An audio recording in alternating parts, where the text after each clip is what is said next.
Turn off your lights. Make sure your doors and windows are locked. Things are about to get spooky. My eyes have a variable refresh rate by TheDarnook. As far as I can remember, I had this weird switch when looking at water. It's like the waves and ripples forced my eyes to switch to a higher frequency. Suddenly, I was seeing the water more with unexpected fluidity and sharpness. Sometimes I had the same switch go off when looking at the tree canopies swaying by the wind against the night sky. Sudden change. When I turned my gaze at anything else, the effect was gone. About 2 weeks ago, I got the flu. I was feeling bad, and my usual light sensitivity got much worse. Last year, I sunburnt my eyes, and I was taking lutein, and then I stopped. So I decided I needed to start taking again, and kept doing so even after it gets better. Meanwhile, I had weird glitches when looking at water running down from the faucet on my hands. I kept having the same effect I used to have when looking at open water, but it was even more striking. Fast forward to today, I went for the first long walk after the flu. Night, 10 kilometers, some busy streets, some half-frozen forest wetlands. Even in darkness, my eyes were still sensitive, and I realized I feel a kind of constant inflammation behind my eyeballs. Isn't this inflammation what I always feel? Anyway, I keep thinking and going. Whenever a car passes me by, I had to not look directly at its lights, or else it hurt. These days, most people have bright LEDs that shine like tuned-up halogens. Even the rear red lights are too bright. I was about 3/4 of my course, and then it happened, a switch. Suddenly, I realized I see everything with high frequency and sharpness, and I can look passing cars directly into their lights. Last couple of kilometers were a trip, looking at anything like I saw it for the first time, playing with reflections. That lamppost that followed me into the water puddles. I could switch my focus between the lamp, which was moving so smoothly in the water, and then the asphalt, which had crazy, sharp, granular textures. Through a window of some house, I saw an open refrigerator, and in its door a jar of mayo, with a brand so clear on it. No, I didn't smoke anything. Endorphins due to a long walk could be at play, yes. I was a little worried the effects would go away eventually, but no, it kept on. I returned to my house, ate something, took a shower. It's been hours and it's still on. My eyeballs are starting to feel dry after writing all this much, but when I look at the keyboard, my hands, it's still there. I once wrote about how my eyes see different frames per second on some tech subs.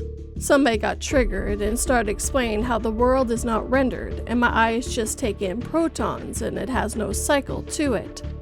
Well, taking it literally as frames per second really makes no sense. But consider this. Eyes take in protons, but the way the mind processes them is complicated. And between them, there are those two cables, the optic nerves. The most sane explanation I give, my optic nerves have some kind of short circuit that makes the entire thing overheat when proton stream is too intensive. The brain sees something is wrong and reduces the bandwidth of the optic nerves. By doing it prevents what? Headaches, seizures, irreversible damage? Yes, I've had a couple debilitating headaches in my life that lasted more than a day, and now I connect them with light sensitivity. The effect of that reduced bandwidth is me seeing, quote, less frames per second. Another curious thing is how my eyes seem to synchronize to displays. When I was younger and spent a lot of time playing video games, I used to notice that after going outside, I was still seeing in frames per second that I had in the game. I think this is a brain power saving mechanism, and the frames per second actually makes sense here, because the brain's being exposed to those protons going in the cycles, getting used to the processing them with that much slower speed, because that's just enough to perceive anything, and I'm solely focusing on the screen. Why work faster when it makes no difference? So when I go outside, it's still in this lazy mode. What about water? I could think of a theory. Humans, most animals, have this odd evolutionary gift for easily being able to detect movement in their peripheral vision, to avoid predators, etc. Perhaps something similar was evolving importantly about observing water, to get food to survive, so brain sees water surface and it's hit this turbo button to not miss anything.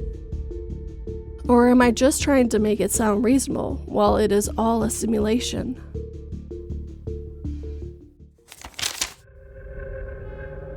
The new guy insisted on wearing his own custom coveralls as he poked around the machine instead of a disposable one. I guess he was right about me made of a much tougher material, because when his sleeve got cut between the gears, it dragged him in.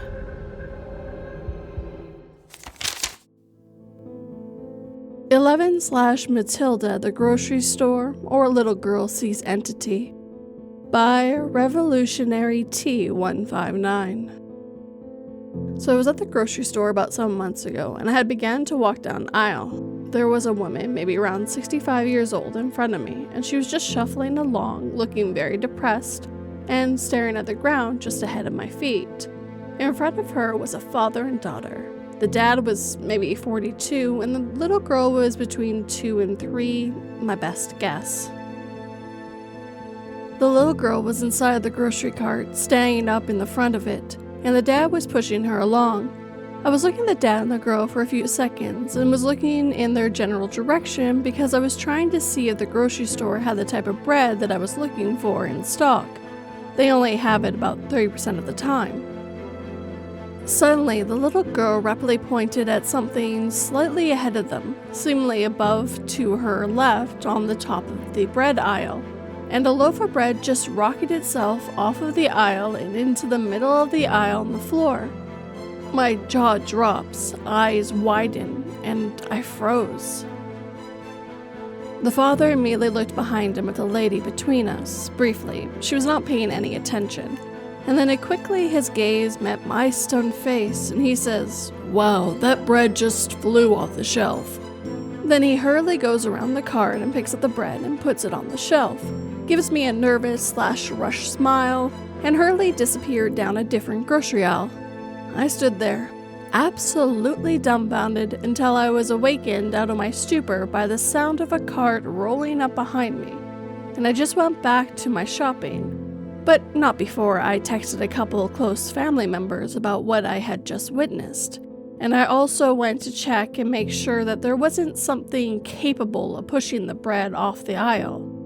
Nothing there besides bread, and there was this metal divider between the aisles, so they couldn't have been anything that came behind that bread. Now, I imagine two things might have happened. Either the little girl pulled an 11, or Matilda, depending on your generation, and force pushed the bread with her mind off the shelf, or she was pointing at something else that pushed the bread off that shelf. Who knows what? I get chills when I think about it.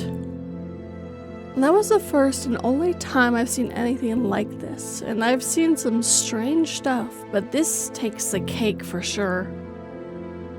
Now, the only thing I might add is that I noticed that the dad definitely was not as surprised as he should have been. Maybe that suggests he's seen this before, and he was doing his best to de-escalate the situation as quickly and quietly as possible. Let me know what you think, and if anything similar has happened to you. By the way, I did think of going to the management and asking to see the footage because I know they caught that on camera. But I couldn't figure out what the heck I was going to say without sounding like a crazy person, and possibly getting thrown out by security.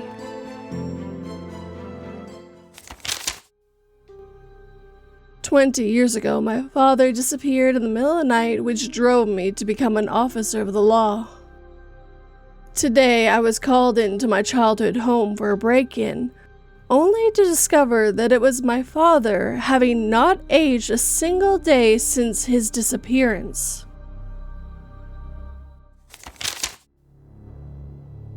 Saw the same person twice, only it's happened twice now. What is it? By Valhalla. As the title says, this happened to me last month for the first time.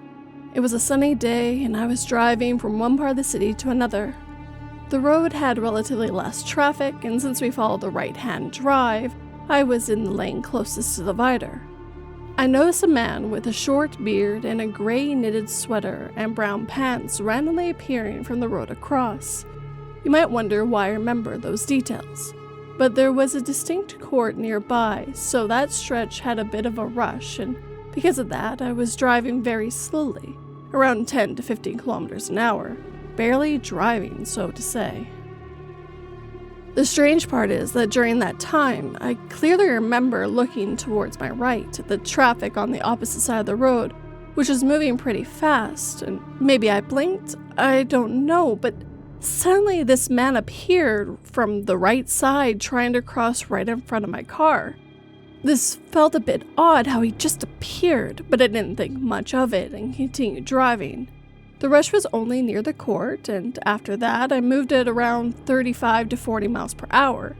About 2.5 kilometers later, as I slowed down near a traffic signal, I saw the same man again coming from the right side and crossing the road. I thought about it for a few days, but eventually convinced myself it was just a coincidence.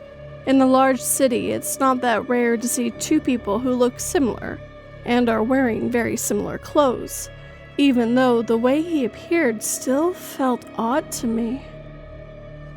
Fast forward, I had completely forgotten about it until yesterday evening.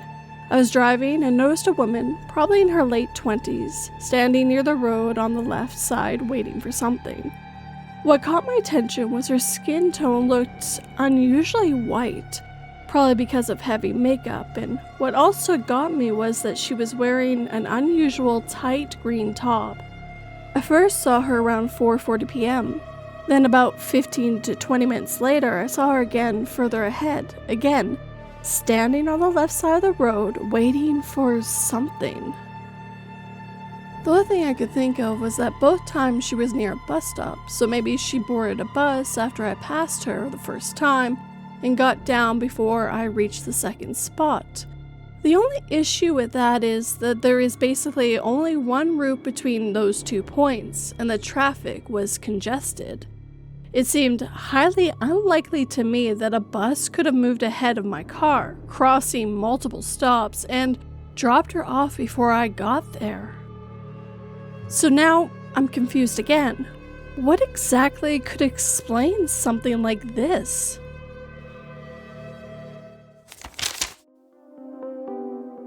I woke up in my bedroom, confused to see the walls as a completely different color.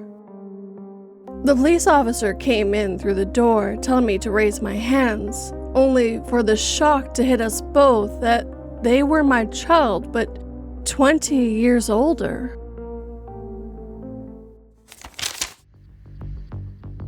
My trip to Spain in 2019 by FamProbsLookingAtDis.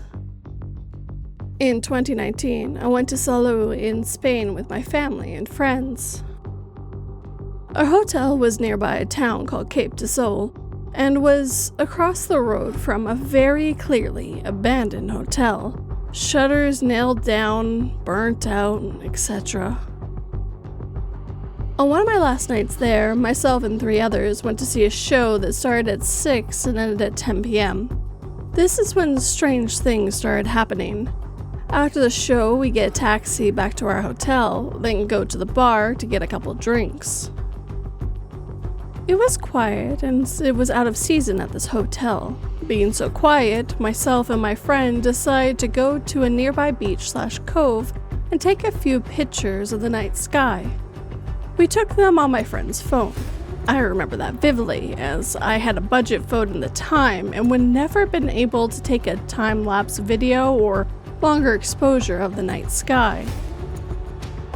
Afterwards, we got back to the hotel and the thunderstorm started. Yet again, we were all taking videos and photos of the storm, and we've never seen a thunderstorm like it. The next morning, my friend realizes he hasn't got his phone, or wallet, or passport. We think for the longest time it must be the room, as he paid for the taxi, the bar, and took pictures/videos on his phone. I'm looking through my video at this point to see if he had his phone on him at any of my footage and watch the thunderstorm video. In the video, the hotel across from us has its lights on and someone clearly opens some curtains on the second floor. I look out the window again and sure enough, that hotel was fire damaged with all the shutters on the windows down and rusted. I went to forward the videos to the rest of my friends and it corrupted and I couldn't play it on my phone anymore. Eventually we ring the taxi company and the place where the event was held last night. The taxi company had my friend's phone, wallet, and passport and are adamant that we were in the taxi no later than 8 p.m. and showed us proof, with receipt and dashcam footage, that we were in the taxi at 8 p.m. That would have been impossible. The show we went to was from 6 to 10 and advertised as that as well. My friend paid for the bar and taxi with his own money from his own wallet. It's been several years, and I brought this up again to a friend of mine recently, who was also on the trip, and they have no recollection of the evening, and said they came back from the trip and went to the bar and bed. I think I'm the only one who remembers it vividly.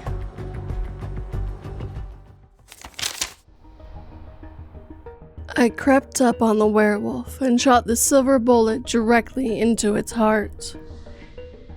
I immediately realized that silver-plated bullets weren't sufficient as it lunged at me with its jaws ready to rip out my throat.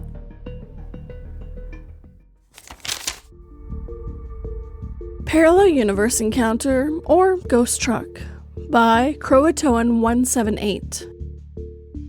My mother and younger brother witnessed this with me, or I would have convinced myself I was crazy by now. Us three, mother is driving, we're heading home this afternoon from one city to ours. It was like a 15 to 20 minute drive, and most of it was on a long highway stretch through empty fields. Corn on our left, sage and dead plants on our right. Flat, broad daylight, no buildings or alleyways for something to hide in. We're driving in complete silence. All the windows up, the radio isn't on, and we're all tired, so we're not chatting. Both my mother and brother were listening to music or a podcast with cheap headphones.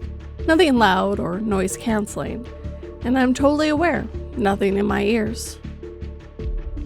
There's a few cars ahead of us going the same way. It's a 2-lane one-way, and no one is behind us. A pickup passes us in 2 lanes going the opposite way over on our left about 5 to 10 seconds before this happens. It's been silent for a while, and all of a sudden we hear a semi-truck blaring horn, very loud and very close. I swear it's to my right, but there's only fields there. We're in the right lane, so it's confusing the more I run this through my head. I jump out of my skin. My mom panics because she's wondering if she's in someone's way or a blind spot or something. I immediately check the mirrors, expecting to see a semi right behind us, waiting to go faster or something, even though we're going the speed limit, 55, and they could pass us. Nothing. No cars, no trucks, no semis. The road all around us are empty apart from the few cars up ahead. We thought it could be a train horn too, or run all the possibilities through our head, but there are no train tracks near there, and again, all empty fields all around. We're all pretty skeptical on the ghosts or supernatural side of things, but I've never heard my mom say, well, that was a little paranormal. Maybe we passed near a veil and in a parallel universe are now dealing with a vehicle accident with a semi.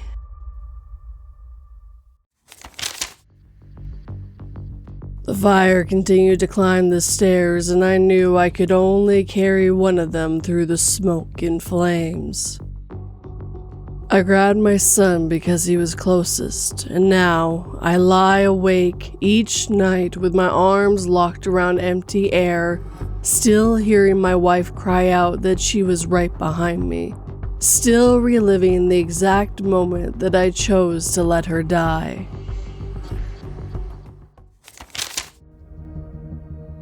The Road Melted by Dreamspitter.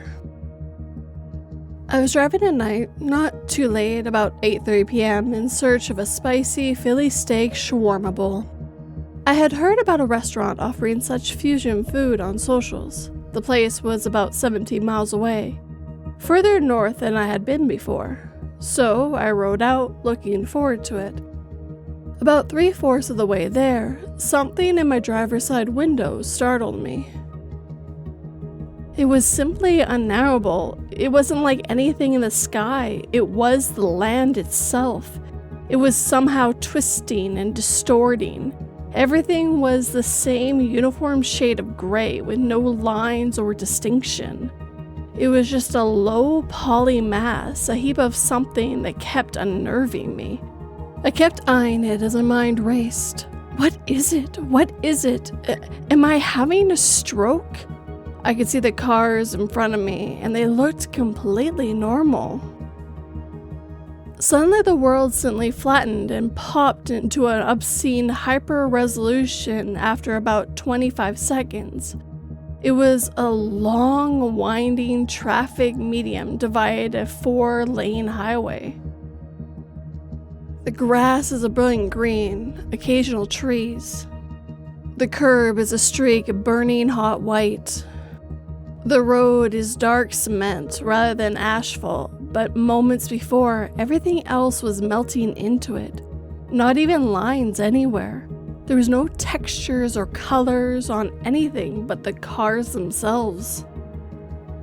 I was shaken, but managed to arrive safely. After ordering my bowl and skewer of shrimp, I kept wondering what the fuck happened. On the way back, my eyes were peeled, and I was weary. I drove the same stretch of highway on the opposite side. Grass, trees, curb, road. It was all perfectly normal.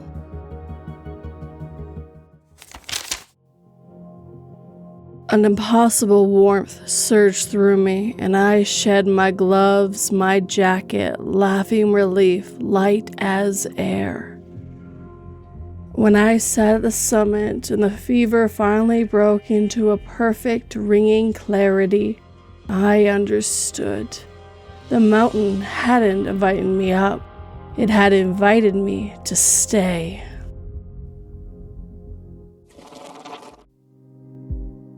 And with that, our time together is coming to an end. If you have a story you'd like me to narrate, whether true or fictional, you can send it my way 3 different ways. All the links are down below for you guys. I'd like to thank the writers who let me read their stories this evening. I hope you all stay safe, stay away from glitches, and stay in that universe that you belong in. Normally, I would go through each story and what I thought of it, but I actually want to use this time more to give you guys more of an update of what's going on. On Thursday, I started feeling sick, my stomach didn't feel great. By Friday night, I had a sinking feeling that I wasn't going to be able to make a video, not even a compilation. So, luckily, I had done that lovely collab with Dusklight Radio and gave you guys that post so you had something to watch. I made the right choice because Saturday and Sunday were absolutely the worst. I was in a lot of pain and I actually went to urgent care to get checked out. As you can tell, I am starting to feel better. Actually, when I went to urgent is when that was the worst I was going to be and was actually starting to get better. I now know what was going on, and it was a good thing I went and saw the doctor. I found out there's something going on with my lungs as well, which might explain why I've been having some voice problems. So I will be talking to my doctor and seeing what we have to do to fix the problems that are going on. If you watch this channel for any good period of time, you would know that I am the last person not to upload. If I don't upload, I'm really not well. I'll make a compilation, a sleep video, I'll do something normally, but I just couldn't, and it took a lot for myself to accept that that was going to have to be okay this time. Hope you enjoy this random upload. I mean, I had the video almost ready. I just had to make the darn thing. It was recorded. The hard part was done. I just had to sit there, and I couldn't. And it was so hard for myself to accept that. So if you enjoyed these stories, hit that like button and make sure you feel it. If you got this far and new, well, please subscribe and turn that pretty little bell to all notifications. And if you could, please hype this video, help new people find it. I mean, I love uploading stories for you guys. I would absolutely love a comment, and if you got this far, you better put VIP in that comment. I want to know you got this far, guys. If you're listening on the podcast and aren't able to, please leave a review and a comment, and put VIP in that one too. If you're willing to help this channel and podcast grow, please share it with anyone who might enjoy it. It helps quite a bit. If you're willing to help in a more financial way, I do have Patreon and memberships where you get a few extra bonuses with it. But if you'd like to do more of a one-time thing, I do have PayPal, Buy Me a Coffee, and Super Thanks. But as always, guys, thank you for watching and listening. It always has and always will mean the world to me. Sleep tight and don't let 42 bite.